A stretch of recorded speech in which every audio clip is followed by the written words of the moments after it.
ये कहानी है एक ऐसे बच्चे की जिसकी पीठ पर विंग्स हैं, जो कि एक हाफ ह्यूमन और एक हाफ बर्ड है और इसीलिए वो आसमान में उड़ सकता है। इस मूवी का नाम है रिकी। तो मूवी की शुरुआत होती है और हम ईस्टर्न पेरिस में स्थित स्पेन एम्बेसी को देखते हैं, जहाँ केटी नाम की लेडी अपने हस्बैंड से कांटेक्ट करवाने की रिक्वेस्ट करती है, क्योंकि उसका हस्बैंड जो स्पेन में रहने वाला है उसे और उसके बच्चों को एक वीक पहले ही छोड़कर चला गया था। हस्बैंड के जाने के बाद दोनों बच्चों की सारी रेस्पॉन्सिबिलिटी उस पर आ गई थी, जिसकी वजह से केटी इमोशनली एंड फाइनेंशियली बहुत वीक हो गई थी। अब ये सब सुनकर एम्बेसी की ऑफिसर उससे पूछती है कि क्या आपने पुलिस में कंप्लेंट की। तो केटी उस ऑफिसर से बोलती है कि उसने अभी तक पुलिस कंप्लेंट नहीं की है, क्योंकि वो और उसका हस्बैंड एक ही फैक्ट्री में काम करते हैं एंड कंप्लेंट से उसकी एक लौती जॉब को नुकसान हो सकता है। ये सुनने के बाद वो ऑफिसर केटी से कहती है कि ये केस कॉम्प्लिकेटेड है, बट वो उसके हस्बैंड को कांटेक्ट करने का पूरा ट्राई करेंगे। आगे सीन चेंज होता है और हम कुछ महीनों के पहले का समय देखते हैं, जहाँ केटी की बेटी लिसा केटी को उठाने उसके रूम में आती है ताकि वो उसके लिए ब्रेकफास्ट बना सके। पर केटी अपनी बेटी को कहती है कि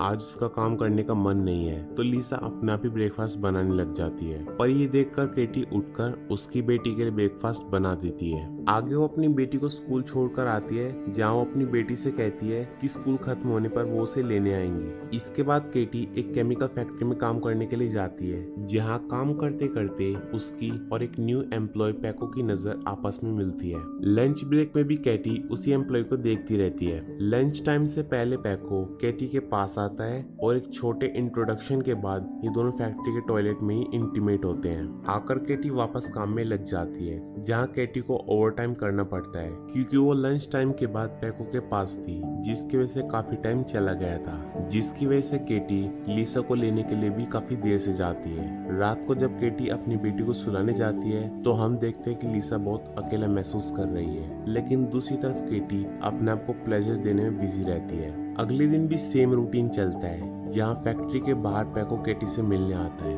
और उसे डेट के लिए पूछता है। इसके बाद केटी अपनी बेटी को घर पर अकेला छोड़कर पैको के साथ डेट पर आती है, जहाँ पैको केटी से उसके बच्चों और हस्बैंड के बारे में पूछता है। जहाँ केटी उसे बताती है कि उसकी एक 7 साल की बेटी है, लेकिन उसके फादर उसके जन्म से पहले उसे मारना चाहते थे, मगर उसके ऐसा ना करने पर वो उन्हें छोड़कर चले गए थे।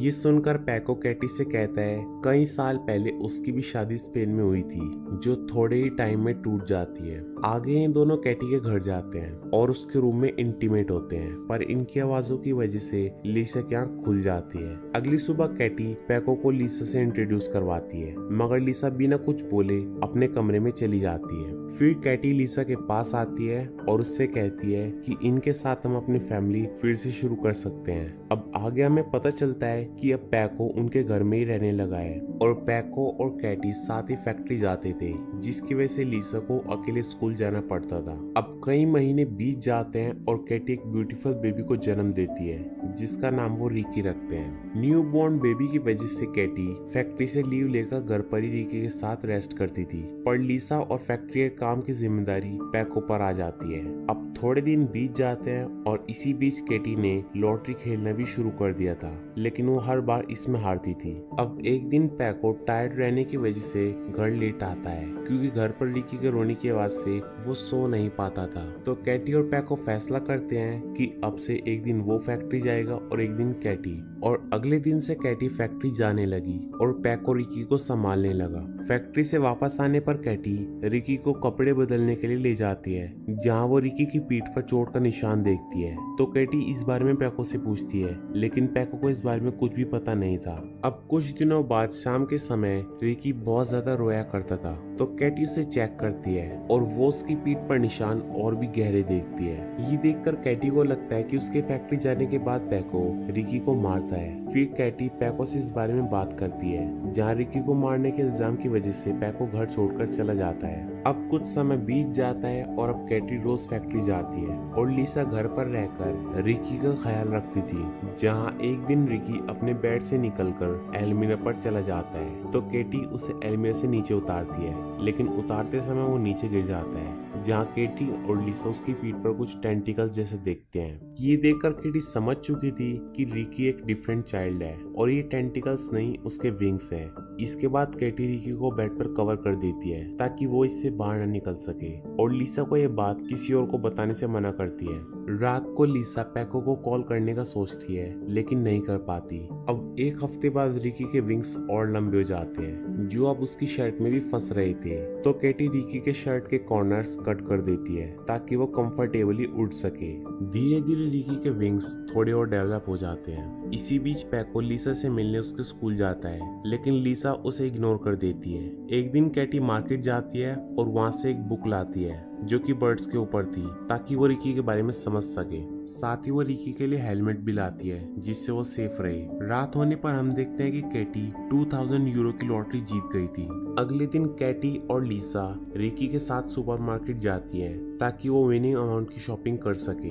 जहां एक टाइम पर वो शॉपिंग करते हुए रिकी को अकेला छोड़ देते हैं और कैटी और लिसा आइटम्स देखने लग जाते हैं। लेकिन वापस आने पर उन्हें रिकी कार्ट में नहीं मिलता क्योंकि वो उसी सुपरमार्केट में उड़ने लग जाता है। अब रिकी को उड़ता देखकर सभी लोग उसकी वीडियो बनाने लगते हैं और इस तरीके के बर्ड को देखकर बहुत ज्यादा शॉक हो जाते हैं। पर कुछ लोगों को ऐसा लग रहा था कि ये कोई टॉय है और ये सुपरमार्केट की कोई स्ट्रेटजी है। पर जल्दी सुपरमार्केट वाले सिक्योरिटी रीजंस की वजह से उसे खाली करवा देते हैं और सुपरमार्केट की लाइट्स बंद करके रिकी को नीचे उतारा जाता है। इसके बाद रिकी को हॉस्पिटल ले जाया जाता है ताकि ये चेक करा सके उड़ने की वजह से उसे कोई चोट तो नहीं आई है। जहां डॉक्टर उसे बताते हैं कि उन्होंने ऐसा बच्चा पहली बार देखा है और वो कहता है कि हम रिकी पर कुछ टेस्ट करना चाहते हैं पर आपकी मर्जी के बिना नहीं। तो कैटी डॉक्टर को मना कर देती है और उनसे पूछती है कि वो रिकी को कब घर ले जा सकती है। तो डॉक्टर बताते हैं कि रिकी वैसे तो परफेक्टली फाइन है मगर वो हॉस्पिटल में ज्यादा सेफ रहेगा। पर कैटी इसके लिए मना कर देती है। तो डॉक्टर उसे पीछे के रास्ते से टैक्सी में बिठा देते हैं क्योंकि आगे बहुत ज्यादा लोग जमा हो गए थे। अगली सुबह पैको कैटी से मिलने आता है जहां वो दोनों एक दूसरे को माफ कर देते हैं और इसके बाद दोनों इंटीमेट होते हैं। लेकिन पैको को देखकर लिसा को अच्छा नहीं लग रहा था क्योंकि उसे लगता था कि पैको की वजह से फिर से वो और मॉम दूर हो जाएंगी। इसके बाद पैको लिसा के रूम में रिकी से मिलने आता है जहां पैको को देखकर रिकी अजीब बिहेव करने लगता है और तेजी से उड़ने लगता है जिसकी वजह से उसे चोट लग जाती है और डॉक्टर उसे देखने आता है। डॉक्टर कैटी और पैको को बताता है कि हम एक ऑपरेशन से रिकी के विंग्स हटा सकते हैं लेकिन उसमें उसे बहुत पेन होगा। तो पैको डॉक्टर से पूछता है कि अगर वो ऑपरेशन ना करवाएं तो। ये सुनकर डॉक्टर उसे बताते हैं आजकल के न्यू एरा में उसको सर्वाइव कर पाना काफी मुश्किल हो जाएगा।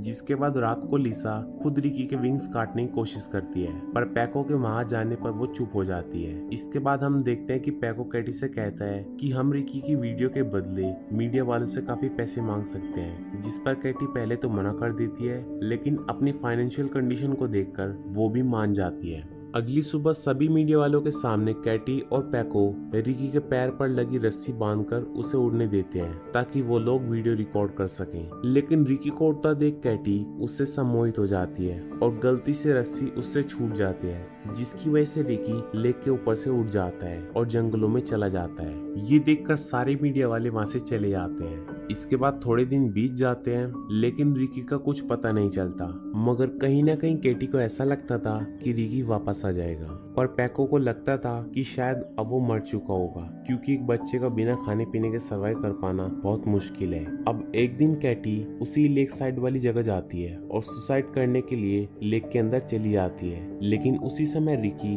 कहीं से उड़ता हुआ वहाँ आ जाता है जो अब बहुत सुंदर दिख रहा था क्योंकि उसके विंग्स बिल्कुल एंजल के विंग्स जैसे हो गए थे। रिकी को वहाँ देखकर कैटी बहुत खुश हो जाती है और लेक से बाहर आ जाती है पर इसके बाद रिकी उड़कर वापस चला जाता है और कैटी भी अपने घर चली जाती है और लिसा और पैको को गले लगा लेती है। इसके बाद हम देखते हैं कि कैटी फिर से प्रेग्नेंट है और अब ये फैमिली खुश होती है और ये सब रिकी की वजह से हुआ था जो इस फैमिली में एक एंजल की तरह आया था। और ये मूवी यहीं पर खत्म हो जाती है। तो दोस्तों ये थी रिकी मूवी की कहानी। आपको ये वीडियो कैसी लगी हमें कमेंट सेक्शन में जरूर बताना।